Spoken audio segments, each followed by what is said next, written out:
Hello everyone, it's Chad, and today I'm going to talk about Enneagram and typing yourself. I've talked about this multiple times, but I want to elaborate. It's important that when you type yourself, you don't read online descriptions and try to type yourself based on description. Oh, I sound more like an ESTP. Oh, I sound more like an ENTJ. Oh, I sound more like an ISTJ. Okay, don't do that because the type descriptions are wrong. They give you a general idea how the type is, but you got to remember there's variances in each type. If I got 9 ENTJs together, and each has a different Enneagram, they're all going to appear very different. Yet they process information in the same manner, but they're all very different. They have different values, different fears, different desires. So if they were all to read the same type description, they would see similarities, but also things they disagree with. It's important that you understand your Enneagram before you even try to type yourself, because if you don't, then you're going to read the type description and go, oh, that doesn't sound like me. Enneagram is the first step. Understand if you are one of 9 types on the Enneagram. After you do that, you get that type down, you move into your instincts. You know, what's your instinct? Are you, sexual preference? Are you self-preservation? Or are you a social instinct? And what's stacking? Each stacking has a unique variance. Are you preservation before sexual? Or are you sexual before preservation? Are you social before sexual? All that's very important too. So now you have an Enneagram, then you have an instinct, it's called your subtype, then you have a tri-type, the order in which you use your instincts, kind of, in a sense. So you have all these different variances. So an ENTJ tri-type 837 is going to be different than a INTJ tri-type 837. Okay? So they're going to have similarities, but they're also going to have differences because one's an INTJ and one's an ENTJ. So it's important that you understand this, that there are variances to each type. So don't look at, oh, I hate all ENTJs. Oh, I hate all ESTJs. They're all annoying. That is really limiting. That's a really limiting belief.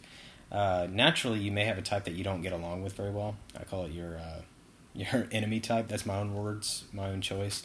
But ultimately, I think anybody with any real sense of maturity can get along with anybody else. So that's a big thing.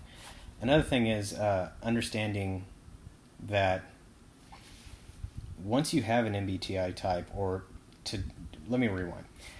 You take a test online, okay, and you get a certain type. Let's say that you get ENTJ, whatever. I'm going to use that because that's what I am. That's what I'm comfortable with. So let's say that you're an ENTJ or you tested ENTJ. Tests are very skewed, and one thing I don't like is it's like sometimes if you take a test online, it's like, hey, what's the smarter answer here? You're going to go for the smarter answer. And a lot of these tests are biased against people who use thinking, and they apply thinking like it's intelligence, and it's not. What the cognitive functions, thinking, is ordering. It's logic. It's relationships, logical relationships. If it's introverted thinking, it's structuring and ordering logical consistency if it's extroverted thinking. So one thing I want people to understand is that there are multiple types of intelligences. Okay? You can have somebody who's extremely brilliant but lack emotional intelligence, and extremely brilliant in the sense of logic, in the sense of science, but they may lack in emotional intelligence. So do you call this person intelligent or not? What I'm trying to get at, my main point here, is that not a single type is smarter than another type. Not a single type is, more or less emotional. It would be like saying, I'm an ENTJ, so feeling is my lowest function, therefore I have the weakest feelings of everyone. That's just absolutely stupid. And so it's the same for thinking. If your thinking function is really repressed or it's down there, it doesn't mean you don't think. It really means that you're going to have difficulty ordering words and structuring it to communicate that idea and to force that idea or to communicate that idea to someone else, and therefore they may not think you're making sense, but in your own mind you still make sense. So it's structuring. You're going to have a difficult time doing that because it's a lot more repressed to structure things. But it doesn't mean you think any less or more than any other type. So it's important that people understand that. You're going to meet dumb ENTJs, you're going to meet smart ENTJs, you're going to meet dumb ENFPs, you're going to meet smart ENFPs. You're going to meet dumb ISTJs and smart ISTJs. It doesn't matter. Okay, so I would be floored if someone just said, "Oh my God, all ISTJs are dumb," or "all ESFJs are dumb." Oh no, the world wouldn't turn if every other type other than NTJs are dumb, or every other type other than NTs are dumb, or STs are dumb, or whatever. I think the world would not be able to function. They're smart in their own respect when it comes to things. I think every type has a lot of potential. So I don't like when people go around degrading other facts. Oh, these people are dumb, or these people are smart, or these people are stupid, or these people don't have any emotional depth. Everybody's capable of the same amount of emotions, and at the end of the day, it's all about maturity.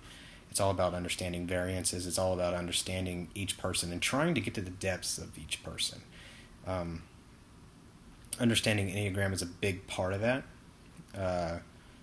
What motivates that person, what that person's afraid of, and that's a huge part of it. So you have to understand that ultimately, it's not about being dumb or smart anyway. It's about understanding your type and understanding other people's types and having the maturity to be able to sit back and listen to someone's differences instead of being, so judgmental because they're a certain type.